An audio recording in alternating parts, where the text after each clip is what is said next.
벌써 10월 마지막 주가 되고 이제 또 10월이 되면 꼭 10월의 마지막 날은 또 그 노래가 있잖아요.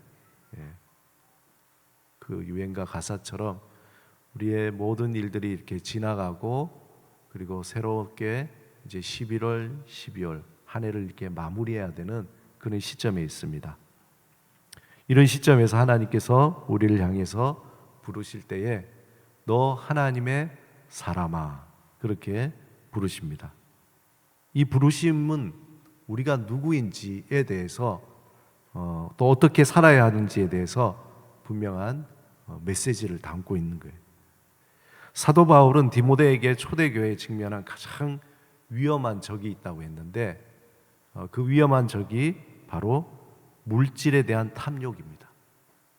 여전히 지금도 마찬가지죠. 우리를 가장 어렵게 하고 시험 들게 하고 또 우리를 때로는 기쁘게도 하고 그것이 물질의 탐욕. 그래서 디모데전서 6장 10절에 보면은 돈을 사랑함이 일만 악의 뿌리라고 그렇게 되어 있어요. 어떻게 생각하면 되게 섭섭한데 분명하게 그렇게 되어 있어요. 돈을 사랑함이 일만 악의 뿌리가 된다는. 그 얘기는 뭡니까? 돈을 사랑하지 말라는 거예요. 돈은 필요한데 돈을 사랑하면 안 된다는 거예요. 누구를 사랑해야 된다고요? 하나님을 사랑해야 되죠. 돈을 사랑하면은 돈이 일만 악의 모든 악의 뿌리라는 게 시작이고 바로 물질의 탐욕에 대한 경고의 말씀이죠. 경건과 더 위험한 것은 경건과 이 탐욕이 함께 갈 수가 없는 거예요. 그래서 우리 그리스도인을 이렇게 살펴보면은 되게 욕심쟁이가 있어요. 나는 되게 경건하게 하나님의 뜻을 위해서 살기도 하지만 이 세상에서 나는 부자로 멋지게 살아가겠다는 거예요. 그런데 이 두 개가 병립할 수가 없어요. 경건과 탐욕이 결합될 때에 위험이 발생합니다. 경건이 왜곡이 되거나 아니면 탐욕에 짓눌리거나 그렇게 됩니다. 하나님을 믿으면서도 그것을 무엇인가 얻기 위한 이 경건을 수단으로 사용하는 사람들이 많이 있다는 겁니다. 저를 비롯해서 우리 모든 사람들이 그것에 대해서 조심하라고 사도 바울은 얘기하는 거예요. 그래서 돈을 사랑함이 일만하게 뿌리가 된다. 그렇게 말씀합니다. 이 얘기하면은 많은 사람들이 실망을 하겠죠. 그리고 목사님이 정말 뭘 잘 모르시네요. 그렇게 얘기하겠죠. 성경 말씀이 그렇게 해요. 사도 바울이. 그러나 바울은 대안을 제시하는데 디모데전서 6장 6절에 보면은 자족하는 마음이 있으면 경건은 큰 이익이 된다. 그렇게 돼요.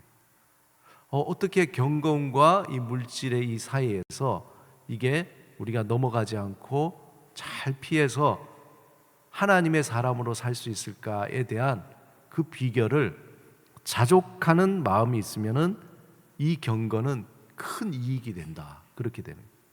굉장히 심오한 말이죠.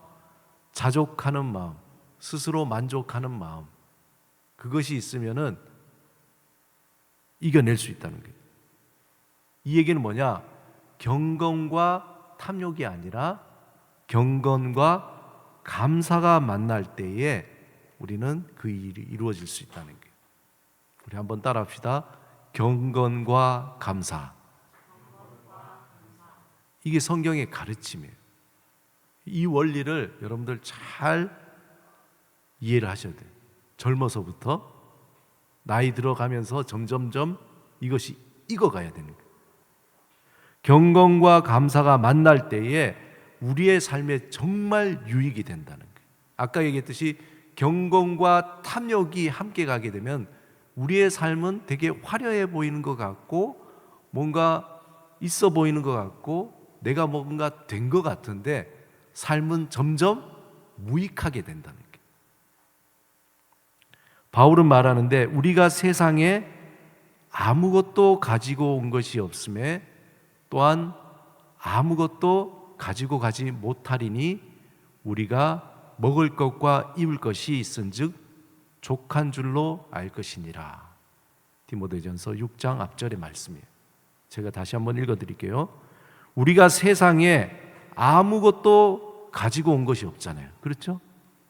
태어날 때 아무것도 가지고 온 것 없잖아요. 또한 아무것도 가지고 가지 못하리니 우리가 먹을 것과 입을 것이 있은즉 족한 줄 알라. 우리가 흔히 이 말을 뭐라 그럽니까? 공술의 공수거라 그랬잖아요. 들고 올 때 아무것도 안 들고 왔어요. 근데 우리가 죽을 때에 들고 갈 수 있나요? 아무것도 안 들고 가요. 이것을 깨달으라는 겁니다. 사도 바울이 굉장히 의미심장하죠. 사도 바울은 디모데 전후서를 쓸 때에 거의 죽음에 가까이 왔어요.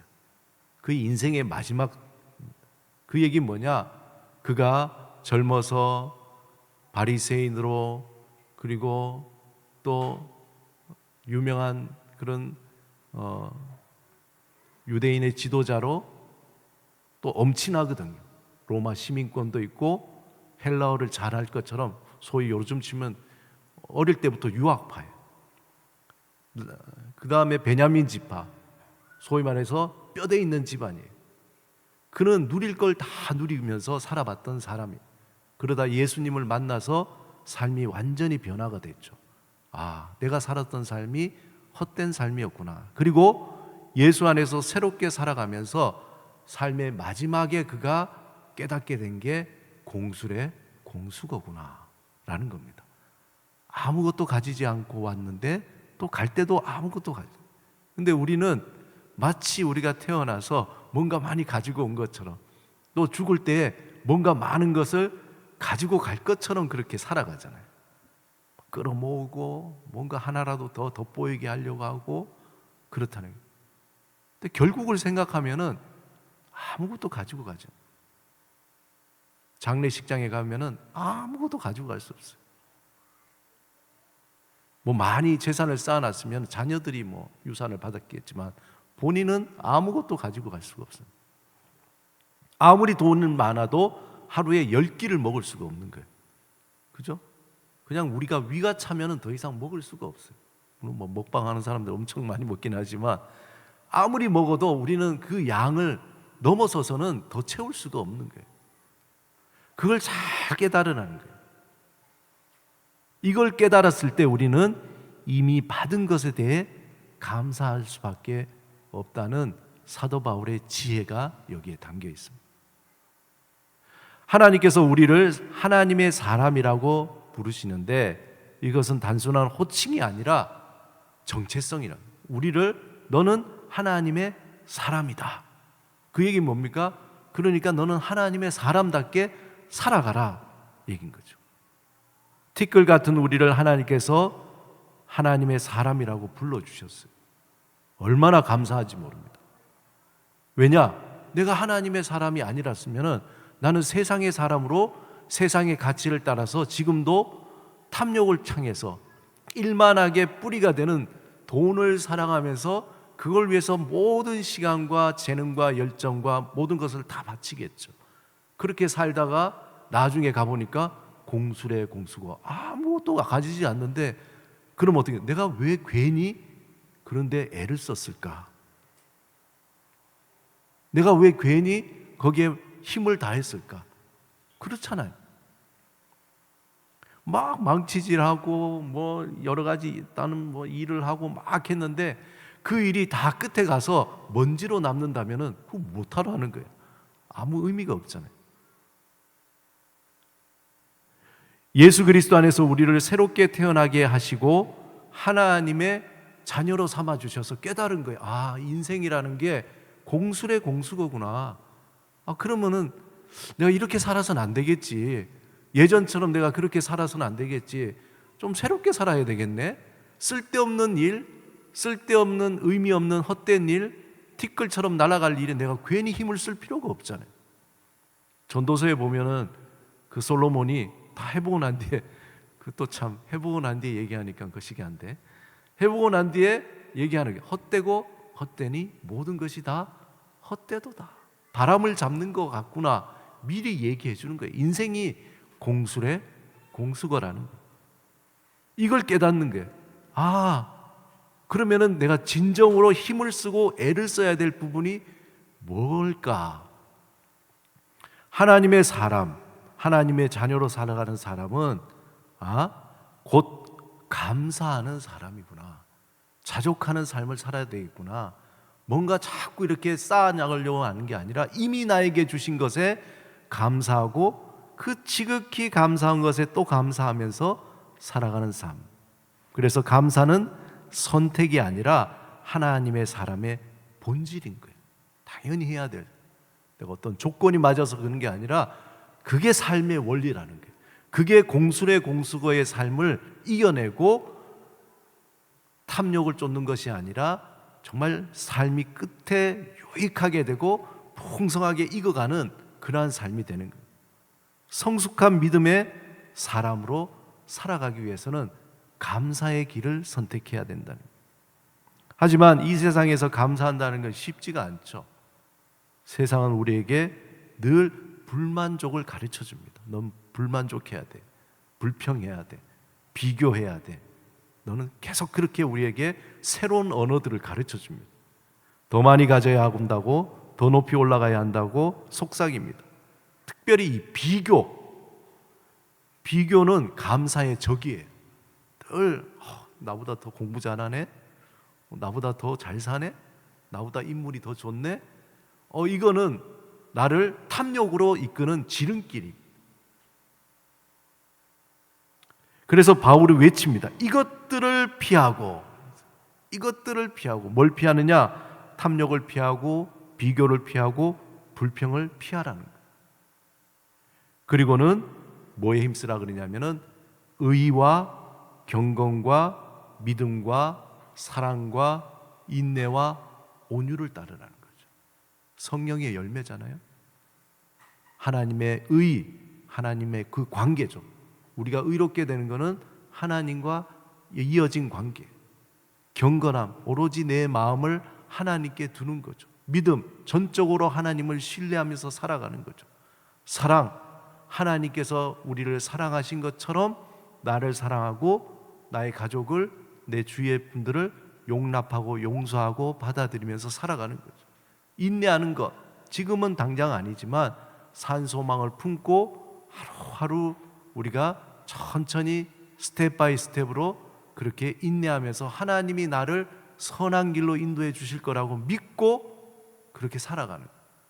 온유, 그걸 통해서 내가 마치 길들여진 그런 말처럼 나의 어떤 야생적인 모습, 다듬어지지 못한 모습, 이런 것들이 인생을 살아가면서 하나님의 손에서 다듬어지면서 내가 온유해지는 거예요. 하나님이 때로는 강하게, 때로는 약하게 하나님의 뜻대로 나를 사용할 수 있도록 나를 내맡기는 그런 삶. 그래서 이것을 따르라고 하면서 뭐라고 얘기하냐면 믿음의 선한 싸움을 싸우라는 거예요. 믿음의 선한 싸움을 싸우라. 바울은 이 감사의 삶은 거저 얻어지는 것이 아니라 마치 전쟁과 같다는 거예요. 왜 전쟁인가? 이 세상 전체가 우리의 감사를 빼앗으려고 덤벼들기 때문에, 우리 마음속에 감사를 빼앗으려고 무섭게 덤벼들기 때문에 그것과 싸워야 되는 거예요. 에덴 동산에서 뱀은 교묘하게 하와의 시선을 감사에서 불만으로 옮겨놨어요. 있는 것을 보지 못하게 하고 없는 것을 자꾸 보게 하는 거예요. 바로 이것이 영적 전쟁의 본질이에요. 내가 누군가, 나는 하나님의 사랑받는 존재다, 하나님이 말씀했는데 보이지 않는 우리의 본질을 못 보게 하고 나는 사랑받지 못하는 존재구나. 왜? 나의 여러 가지 조건, 삶의 여러 가지 환경을 통해서 우리를 비교하게 하는 거죠. 사탄은 우리가 감사하지 못하도록 만듭니다. 그래서 하나님의 사람은 이 전쟁을 치러야 되는 거예요. 어떻게 보면은 다른 사람이 아닌 나와의 싸움인 겁니다. 감사할 것인지 아니면 불평할 것인지, 감사할 것인지 비교할 것인지, 감사할 것인지 불평할 것인지 늘 싸우는 이 갈림길. 불평과 비교와 그리고 우리의 어떤 그런 불만은 늘 준비되어 있어요. 그렇기 때문에 그것을 피하고 감사로 삶을 바꾸는 근육이 필요한 거예요. 근육이. 그래서 아무리 힘든 상황에서도 하나님의 은혜를 기억하고 감사하는 그러한 사람, 비교와 탐욕의 유혹 앞에서도 이미 받은 것으로 감사하며 만족하며 살아가는 그 사람으로 만들어져가는 성숙한 하나님의 사람으로 나아가기 위한 싸움이 필요한 거죠. 그렇다면 이걸 어떻게 할 것인가? 어떻게 이 감사의 전쟁에서 승리할 수 있는가? 그래서 이번 달 주제처럼 감사 연습이 필요한 거예요. 우린 분주하게 살잖아요. 아침에 일어나면 어떻게 시작해서 어떻게 끝나는지 모를 정도로 그냥 후다닥 하고 저녁이 돼버리는 거예요. 그리고 후다닥 하다가 한 계절이 가고 후다닥 하다가 1년이 가고 후다닥 하다가 57세가 됐어요, 제가. 그렇게 훅 가는 거예요, 인생이라는. 그러면서 우리 안에는 감사를 배우기보다 다른 것들을 배울 수 있는 그러한 여건들이 너무나 잘 돼 있어요. 그렇기 때문에 운동선수가 매일 훈련을 하듯이 우리가 영적으로 깨어 있어서 의식적으로 매일 감사의 연습을 해야 되는 거예요. 아침에 눈을 뜰 때 오늘도 하나님께서 나를 살려주셔서 너무나 감사합니다 로 시작하는 거죠. 밥을 먹을 때도 진심으로 하나님, 이 음식을 주신 하나님께 감사합니다. 그런 얘기가 있어요. 식사 기도를 제대로 하면은 그 사람의 신앙이 변한다 그래요. 우리 대충 하고 넘어가죠. 땡큐 하나님, 뭐 1번, 2번 감사, 그처럼 대충 하나님 한마디를 하더라도 하나님 진심으로 이 음식을 주심을 감사합니다. 힘든 일을 만날 때도 이 상황 속에서도 하나님께서 나를 함께 하시니까 감사합니다. 그냥 이렇게 입에 발린 이야기가 아니라 고백. 왜 나는 하나님의 사람이기 때문에 당연히 그것으로 우리는 방패를 막아야 되는 거죠. 그래서 감사 연습은 우리의 시선을 바꾸게 되는 거예요. 점점 그렇게 하다 보면 내 시선이 바뀌어지는 거예요. 삶의 해석이 바뀌어지고 그러면서 내 삶이 탐욕이 아닌 자족으로, 비교가 아닌 감사의 삶으로 그렇게 바뀌어지게 됩니다.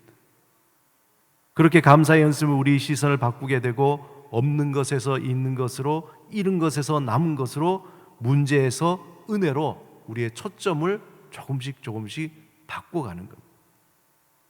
하지만 이렇게 매일 반복할 때에 감사가 이제는 근육이 되고 예전엔 어색했던 것이 이제는 자연스럽고 나의 본능처럼 우리가 다 운동선수가 열심히 그렇게 연습할 때에 자동으로 그렇게 몸이 움직이듯이 우리의 삶에 어떤 반응이 올 때 감사로 자동으로 그렇게 본능이 된다는 거예요. 이것은 매일의 작은 연습이 쌓여서 우리를 변화시키게 됩니다. 사랑하는 여러분, 올해도 이제 얼마 남지가 않았어요. 우리는 하나님의 사람이라는 걸 기억하시기 바랍니다. 하나님의 사람은 감사하는 사람이에요. 감사하는 사람. 우리의 영적인 성숙을 보여주는 가장 분명한 증거가 감사입니다. 이제 우리 속에 있는 탐욕과 불평을 툴툴 털어버리시기 바랍니다. 세상이 주입하는 불만족을 거부하시기 바랍니다. 비교의 덫에서 벗어나서 그리고 감사의 선한 싸움을 싸우시기 바랍니다. 이미 받은 은혜를 세워보시기 바랍니다. 하나님께서 우리를 향해서 너는 하나님의 사람이라고 부르신 그 놀라운 애, 그것을 곱씹고 또 곱씹다 보니까 이게 정말 감사하구나, 정말 은혜구나 라는 것을 깨닫기 바랍니다. 그래서 우리는 평생 감사하며 살아갈 이유가 충분하다는 거예요. 내가 하나님의 사람이 되었다는 것, 이 하나만으로. 복되시고 유일하신 주권자이시며 만왕의 왕이신 하나님께서 우리를 부르십니다. 날마다 감사의 사람으로 살아가라고 부르십니다. 그런 감사의 사람으로 살아가시기를 주님의 이름으로 축원합니다. 아멘.